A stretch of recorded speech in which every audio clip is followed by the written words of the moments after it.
얼마 전 이스라엘 정부와 백신 교환 협약으로 화이자 백신 70만 회분이 들어왔죠. 이 가운데 14만 명분이 경기도에 배정됐는데요.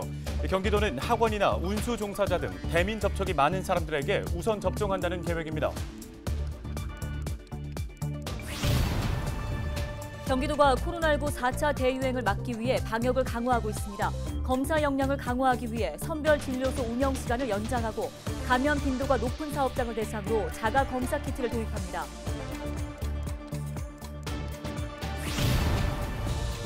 자영업자들은 이번 거리두기 4단계 격상 조치로 다시 어려움에 처했습니다. 경영 손실이 불가피해진 상권에 어떤 보상책이 돌아가야 하는지 상인들에게 물었습니다. 양주시의회가 경기 북도 설치 촉구 결의안을 만장일치로 채택했습니다. 관련된 소식 취재했습니다.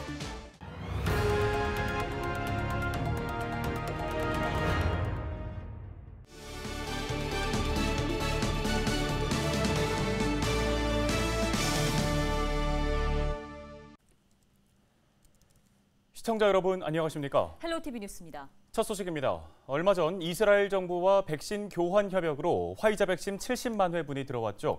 이 가운데 14만 명분이 경기도에 배정됐습니다. 경기도는 학원이나 운수 종사자 등 대민 접촉이 많아 전파 위험성이 높은 직종을 대상으로 우선 접종에 들어갔습니다. 김호 기자입니다. 어린이집을 운영하는 국나연 씨.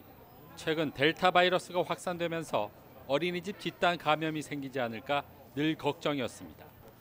백신을 맞고 싶었지만 접종 대상이 안 돼 조바심마저 생겼습니다. 그런데 조기 접종 기회가 생겨 기쁜 마음으로 백신 접종을 하게 됐습니다. 요즘에 델타 바이러스도 많이 확산이 되고 또 주변 학원이나 아니면 초등학교에서도 많이 확산이 되기 때문에 너무 걱정이 돼서 다행히 이스라엘에서 화이자 백신이 빨리 들어와서 빨리 접종하게 돼서 너무너무 기쁩니다.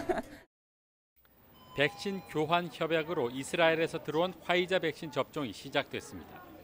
대민 접촉이 많아 전파 위험이 큰 직종이 우선 접종 대상입니다. 학원 교습소 종사자와 버스 택시 종사자, 택배 기사와 환경미화원 등 4개 직군입니다. 확진자가 되면 손님한테 전파를 할 수도 있고 손님들을 많이 타고 내리고 하니까 그런 그 불안감을 매일 갖고 하고 있습니다. 경기도에 배정된 백신은 14만 명분. 시군별 대상자 수에 따라 물량이 배정됩니다. 의정부시의 경우 4개 직군 대상자는 4,400여 명. 여기에 이달 말 예정인 보육교사와 초중 1학년 교사 등 3,500명이 앞당겨 접종을 받게 됩니다. 접종 대상 4개의 직군은 별도의 예약 없이 해당 지자체가 연락을 통해 예약을 받게 됩니다. 경기도 관련 부처에서 명단을 받아서 저희 시군에다가 명단들을 내려주셨습니다. 요리집을 통한 사전 예약은 어렵고 저희가 개별적으로 문자를 드려서 그 예약을 받게 되겠습니다. 이번 화이자 백신은 오는 24일까지 도내 48개 지역 예방접종센터에서 접종하게 됩니다. 경기도는 이스라엘 화이자 백신의 경우 유효기간이 임박한 만큼 이달 말까지 신속하게 접종을 마칠 계획입니다. 이번 이스라엘과 함께 수합을 통해서 배급이 되는 이번 4개 직군에 대한 화이자 접종 같은 경우는 좀 더 신속하게 그리고 즉시 접종이 가능하도록 도에서 다양한 조치를 취하고 있습니다. 지방정부의 자율접종이 속도를 내고 있는 가운데 고3 수험생과 고교 교직원을 대상으로 오는 19일부터 백신 접종이 시작됩니다. 또 초등학교 3학년에서 6학년을 가르치는 교사와 중학교 교직원, 아동시설에서 일하는 교육, 보육 종사자도 백신 접종을 위한 예약에 들어가는 등 코로나19 극복을 위한 백신 접종이 속도를 내고 있습니다. 헬로티비 뉴스 김호입니다. 경기도가 코로나19 4차 대유행을 막기 위해 방역을 강화하고 있습니다. 먼저 검사 역량을 강화하기 위해 선별진료소와 임시선별검사소 운영 시간을 평일 저녁 6시에서 9시로, 주말 오후 1시에서 저녁 6시까지로 각각 연장했습니다. 또 집단 감염 확산을 막기 위해 콜센터와 물류센터 등 감염 빈도가 높은 사업장을 대상으로 자가 검사 키트를 이용해 사전 검사를 실시합니다. 유흥시설과 식당, 카페 등에 대해서는 운영 제한 시간 준수 여부와 사적 모임 금지 등을 집중 점검해 위반 업소에 대해서는 영업 정지 등 강력한 처분을 내린다는 방침입니다. 코로나19 장기화에 2년이 넘도록 고통받고 있는 자영업자들은 이번 거리두기 4단계 상향 조치로 다시 어려움에 처했습니다. 이렇게 또 한 번 닥친 위기 속 경영상 손실이 불가피해진 상권에 어떤 적절한 보상책이 돌아가야 하는지 지역 상인들에게 직접 물었습니다. 이정화 기자입니다. 평일 낮 부천 상동의 한 치킨집입니다. 계속되는 코로나19 여파에 매출은 절반 이상 줄었습니다. 업종 특성상 그나마 배달 주문으로 근근히 이어가고 있지만 막막하기는 마찬가지입니다. 소비 심리 자체가 많이 위축이 돼서 아마 거의 안 나오시지 않을까. 그러니까 원래 이제 저녁에 우리 이제 먹자 상권이니까 이 골목 안에 좀 어느 정도 사람이 좀 붐벼야 되는데 좀 두렵습니다, 사실. 경영상 손실을 보상한다는 정부 지원책도 지금으로선 얼마만큼 혜택이 돌아갈 수 있을지 알 수 없습니다. 지금과 같은 대유행 상황을 예상하지 못한 상태에서 정부 2차 추경안이 계획됐기 때문입니다. 소상공인의 기준이 못 들어가다 보니까 사실 지금 코로나 이후의 상황에서 전혀 보상을 못 받은 경우도 많거든요. 지원금, 손실보상 어떤 식으로든지 간에 하여간 저희한테 이제 지원을 해주는 건데 실제로 영업하는 사람들이랑 좀 한번 만나는 좀 자리를 좀 미리 좀 만들어서 정책을 좀 만들었으면 좋겠다는 생각을 많이 해요, 항상. 또 손실보상 정책과 별도로 자영업자 한 명당 최대 900만 원을 지급하는 희망 회복자금. 자영업 현장에서는 일회성 현금 지급보다 좀 더 현실적인 대책이 돌아왔으면 한다고 호소합니다.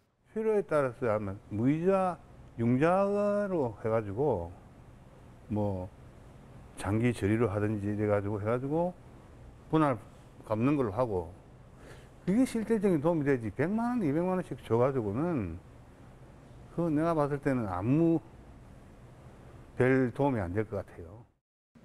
손실보상법이 본격 시행되기까지 남은 기간은 앞으로 2달 반. 지역 소상공인들이 여기서 얼마나 더 버틸 수 있을지 미지수인 상황에서 이렇게 되면 4차 대유행 여파로 발생하는 자영업자 영업 손실액은 해를 넘겨서 해결될 가능성이 커졌습니다. 헬로티비 뉴스 이정화입니다. 의정부시가 코로나19 지역사회 감염 예방을 위해 점검반을 편성해 운영하고 있습니다. 점검반은 모두 4개 조로 민원 다발 지역 등을 대상으로 방역수칙 이행 여부를 집중 점검하고 있습니다. 점검반은 또 유흥주점 등 집합 금지 대상 시설 400여 곳에 대해서는 의정부 경찰서와 합동 점검을 할 예정입니다. 또 식당과 카페 등 8,900여 곳의 방역 지침 이행 여부를 점검한다는 계획입니다. 시는 방역수칙 위반 행위에 대해 지금까지 행정지도 292건, 과태료 부과 35건 등을 조치했습니다.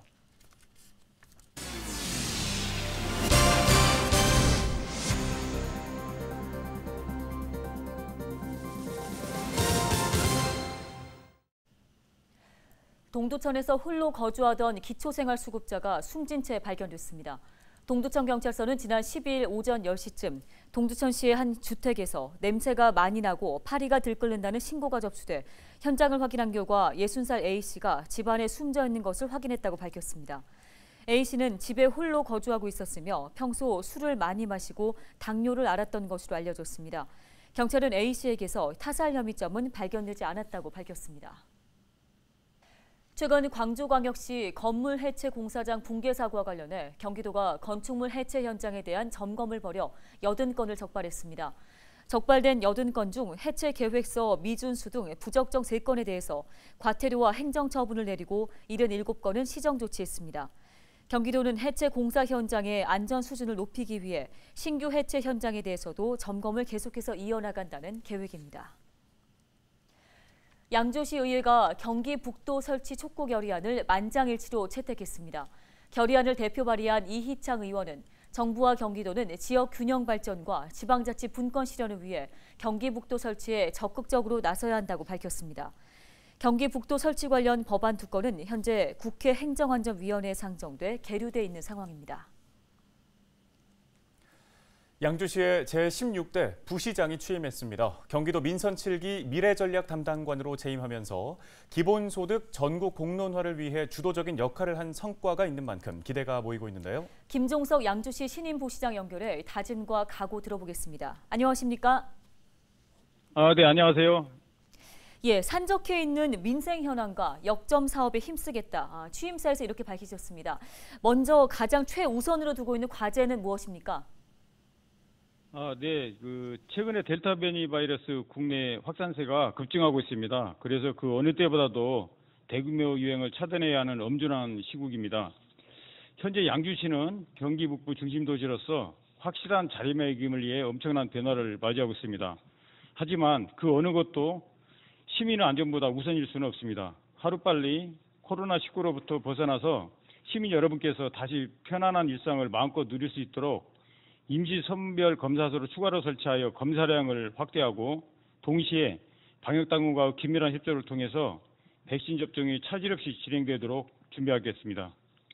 네, 말씀하신 대로 우선은 코로나19의 확산세를 막는 데 좀 집중을 해야 하는 시기인 것 같습니다. 하지만 또 동시에 양주의 발전 속도를 끌어올려야 하는 중차대한 시점이 아닐까 싶은데요. 다양한 역점 사업과 민생 사업과 관련해서 주목을 하고 계실 것 같습니다. 어떻습니까? 네, 우리 양주시는 자족도시로서 면모를 굳건히 다지며 혁신 성장의 길로 어느 시보다 앞서 나가고 있다고 생각합니다.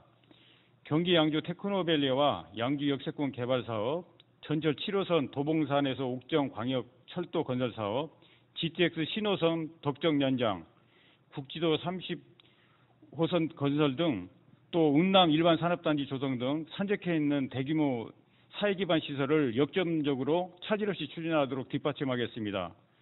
또한 민생 사업으로 세대별 맞춤형 일자리 사업을 확대하고 다양한 첨단 산업 유치 등을 통해서 우수한 청년 일자리 창출에도 총력을 기울여 나가겠습니다. 예, 부시장께서는 또 경영학 박사 출신인 걸로 알고 있습니다. 특히 미래전략산업 육성 분야 관련해서 통찰력을 이미 인정받으신 바가 있는데요. 자, 2035년에는 양주시의 인구가 지금의 2배를 넘어설 것으로 전망됐습니다. 자족성이 강화된 도시로서의 기대가 큰데요. 끝으로 시민분들께 한 말씀 부탁드리겠습니다. 네, 역동적이고 변화된 양주시 미래를 바라는 시민들의 마음을 너무도 잘 알고 있습니다. 또한 시장님께서는 신년사에서 전명던 임까지 짜내서 양주시 발전을 위해 봉고를 세신 각오로 일하자고 당부하셨습니다. 저도 공직생활 30년 중 절반 이상을 벤처 및 중소기업 지원과 투자유치 업무 등 경제 분야에서 근무했습니다. 또한 공연개발, 공약사업관리 등 주요 기획 업무 경험도 가지고 있습니다.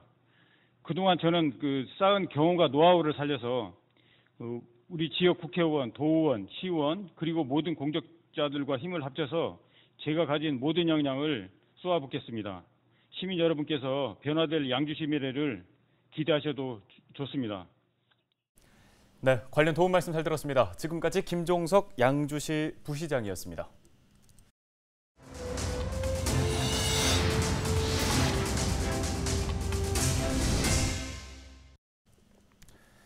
다음 소식입니다. 경기도 농수산진흥원이 도내 특산물을 저렴하게 살 수 있는 할인 판매전을 마련했습니다. 경기도 농수산식품 온라인몰인 마켓 경기에서 진행되는 이번 판매전에서는 포천 미니 사과 주스와 김포 금쌀 등 100여 개의 품목을 최대 60% 할인된 가격으로 구입할 수 있습니다. 특히 이번 판매전은 무더운 여름을 보낼 수 있는 다양한 건강 먹거리로 구성됐습니다. 판매전은 오는 18일까지 진행됩니다. 경기도가 청소년 대상 고금리 불법 대출을 집중 단속합니다. 경기도 특별사법경찰단은 최근 SNS를 통해 아이돌 상품 등을 사기 위해 돈이 필요한 청소년에게 돈을 빌려주고 이자를 갈취하는 행위가 기승을 부리고 있다고 밝혔습니다. 이에 따라 특별수사반을 편성해 SNS상의 조직적인 광고나 불법 고금리 대리 입금 등을 중점적으로 단속할 계획입니다. 특히 의심되는 계정은 암행 점검을 통해 거래 자료를 확보한 뒤 가담자를 검거한다는 방침입니다.